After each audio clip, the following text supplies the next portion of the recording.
ஒரு சூப்பரான கோவக்காய் தொக்குங்க.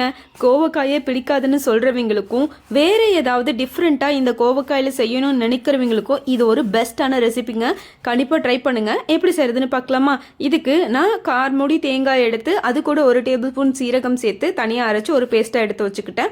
அதுக்கப்புறம் ஒரு கடாயில் ஒரு 2 டேபிள் ஸ்பூன் ஆயில், ஆல்ரெடி நான் கட் பண்ணி வச்சுருக்கிற கோவக்காயும் 1/4 டேபிள் ஸ்பூன் உப்பு சேர்த்து நல்லா வதக்கி எடுத்துக்கிறேன். நல்லா வதங்கினதுக்கப்புறம் அதை தனியாக ஒரு பிளேட்டுக்கு மாற்றிடுங்க. அதே கடாயில் 3 table spoon oil, 1 table spoon சோம்பு, 1 வெங்காயம், 2 தக்காளி சேர்த்து நல்லா வதக்கிக்கோங்க. தக்காளி நல்லா வதங்கினதுக்கப்புறம் நம்ம ஆல்ரெடி வதக்கி வச்சுருக்கிற கோவக்காயும் இது கூட சேர்த்துக்கோங்க.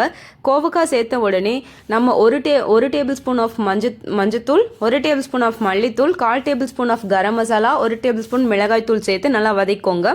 வதக்கிட்டு அரைச்சி வச்சுருக்கிற பேஸ்ட்டையும் தேவையான அளவு தண்ணியும் உப்பு சேர்த்து ஒரு சிம்மிலேயே வச்சு ஒரு 10 நிமிஷம் வேக விட்டிங்கன்னா நம்ம சூப்பரான கோவக்காய் தொக்கு ரெடிங்க.